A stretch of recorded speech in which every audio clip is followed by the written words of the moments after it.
주님께서 여러분과 함께 루카가 전한 거룩한 복음입니다.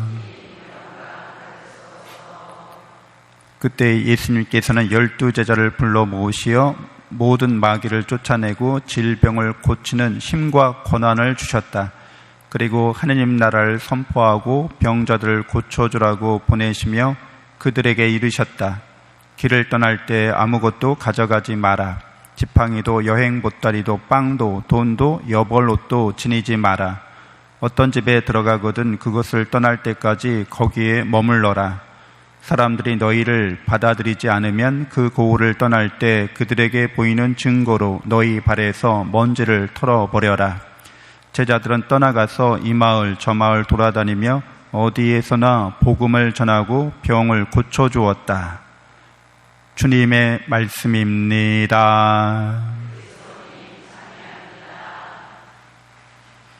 참 예수님, 하나님의 복동이 고맙습니다. 고맙습니다.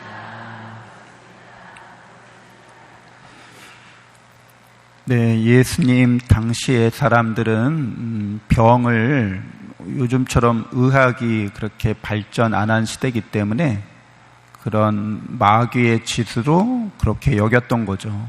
그래서 마귀를 쫓아낸다고 할 때는 반드시 병도 나아야 했던 겁니다.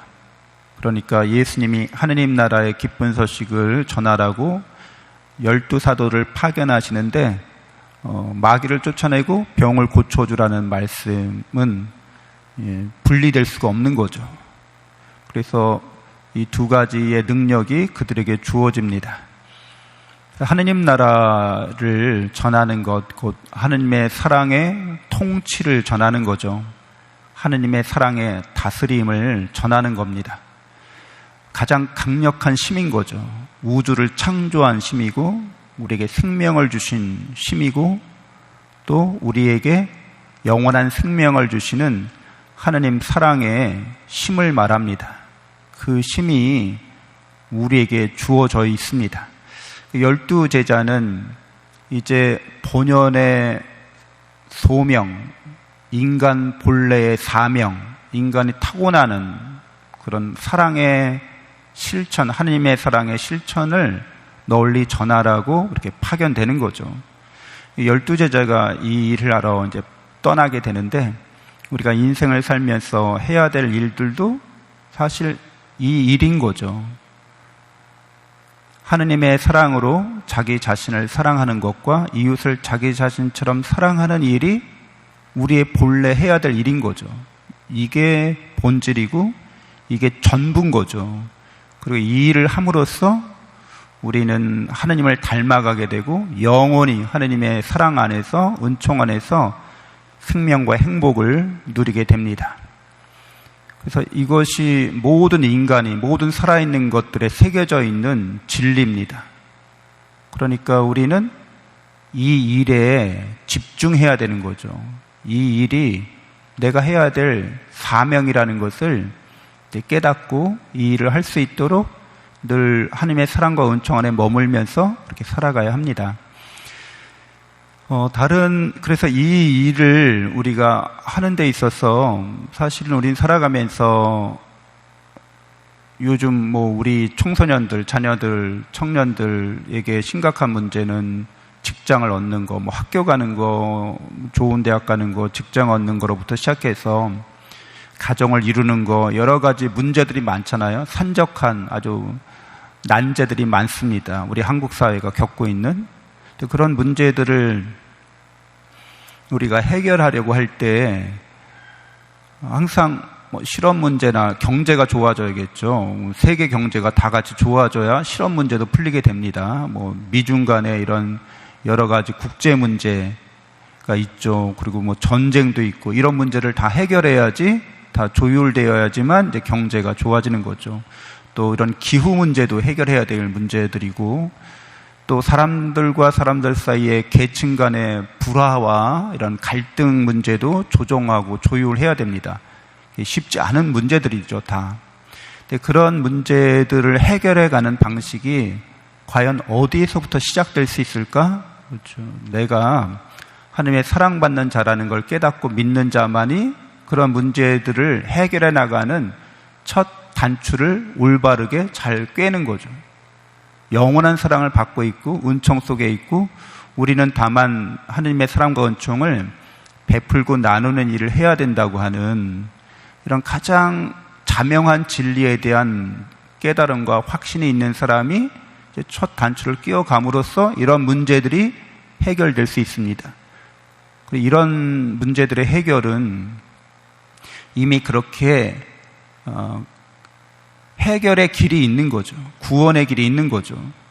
그런데 자기 본연의 사명에 대해서는 별로 관심이 없고 집중하지 않고 이제 학교 가는 일, 또 일자리 얻는 거, 뭐 또 집 얻는 거 이런 거에 온통 정신이 이렇게 다 쏠려 있으면 그런 문제들은 해결되지 않습니다. 그리고 본래 자신이 해야 될 일들에서부터 멀리 이렇게 이탈되는 거죠. 그래서 자기가 왜 존재하는지, 왜 사는지, 무엇을 위해 사는지도 제대로 설명도 못합니다. 그냥 사는 거죠. 모든 자연 안에 있는 존재하는 살아있는 것들은 자기 몫을 하면서 다 살아요. 한 송이 꽃도 들풀도 피어나야 할 곳에 이렇게 피고 또 져야 할 곳 때가 되면 집니다. 그리고 씨앗을 남기고 모든 것들은 다 자연의 자기 자리를 찾는데 이렇게 방황하는 인간만 헤매고 있는 거죠. 뭘 왜 이렇게 하고 있는지 모르는 거예요. 그래서 오늘 제자들이 파견되는데 이 제자들의 파견은 이제 예수님에게서 그걸 그래도 배운 거죠. 그래서 실습 나가는 거라고 할 수 있어요. 실습 나가기 전에 너 실습 나가도 돼. 이 정도가 되려면 어느 정도 우리가 예수님에게서 어느 수준에 이르기까지 이제 제자의 길을 잘 배웠다고 할 수 있죠. 근데 특별히 이 복음에 전해서 예수님께서 무리를 걸어오실 때 베드로가 이제 그 제자들이 풍랑이 쳤을 때 갈릴리 호숫가에서 예수님이 바람과 파도를 잠재우십니다.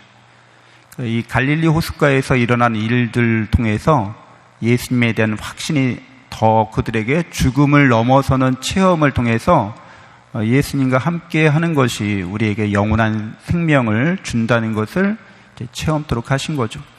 그래서 우리가 예수 그리스도의 말씀 따라 이렇게 살려고 할 때 죽음을 우리가 이거 없으면 죽어 하는 것들이 있거든요. 근데 그런 것들을 이제 놓아버리는 체험이 필요한 거죠. 나는 이 사람 없으면 난 죽어. 난 이거 없으면 난 죽어. 나 이 일 못하면 죽어 하는 것들이 있을 수 있습니다. 근데 그런 것들을 내가 꽉 움켜쥐고 있는 한 내가 뭐 하러 이 세상에 왔는지를 제대로 깨닫지 못하는 거죠.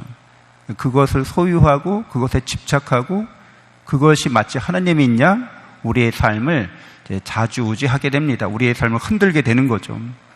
그래서 하나님 사랑을 깨닫고 믿고 그 사랑으로 투신하는 것 이런 것들이 우리에게 체험될 필요가 있습니다.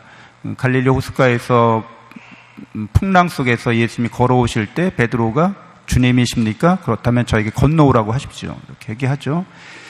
그러니까 자기 생명에 대한 집착과 애착은 누구도 그것은 가장 강한 본능이라고 인정할 수밖에 없는데 예수님이기 때문에 자기가 죽을 수도 있는 그것을 지금 과감히 모험을 하고 있는 거죠. 그래서 그 모험이 나중에는 이게 도대체 내가 이거 없으면 죽을 건데 내가 스스로 지금 죽음의 길로 가고 있구나 하는 두려움이 일자 이제 이렇게 빠져들기 시작하잖아요. 예수님이 건져주시고 구해주십니다. 근데 베드로는 또 제자들은 그런 체험을 통해서 약간 반쯤 죽은 거죠. 완전히 죽지 않고 살려주시는구나 깨닫게 되고 믿게 되어서 오늘 떠날 때 아무것도 지니지 말고 떠나라는 말씀을 듣습니다. 여행 다니면서 이런 거는 기본 필수인데 이거 다 버리고 떠나라고? 잘못하면 죽을 수 있는데 그런데 제자들이 떠나는 거죠. 그리고서 놀라운 체험을 하게 됩니다. 부족한 거, 필요한 거, 하나님 나라의 복음을 전하는 데 있어서 모든 것들이 다 채워지는 경험을 하는 거죠. 이 제자들을 변화시킵니다. 신앙생활을 하면서 우리가 하나님을 위해서 나 이거 없으면 죽는데 하나님께서 말씀하시니까 죽어볼게요 하는 게 있어야 된다는 거죠. 그래서 반쯤이라도 한번 죽어봐야 되는 거죠. 한 번도 안 죽어봤어. 그래서 늘 이거 없으면 나는 못 사는 걸로 알아. 그러면은 이런 내 본연의 사명을 실천하기 위해서 투신하려고 할 때 투신하지 못하게 됩니다. 그래서 완전한 투신이 아니더라도 이렇게 내가 헌신하려고 하는 이런 마음가짐과 태도가 우리에게 본연의 길을 갈 수 있게 해줍니다. 잠시 묵상하겠습니다.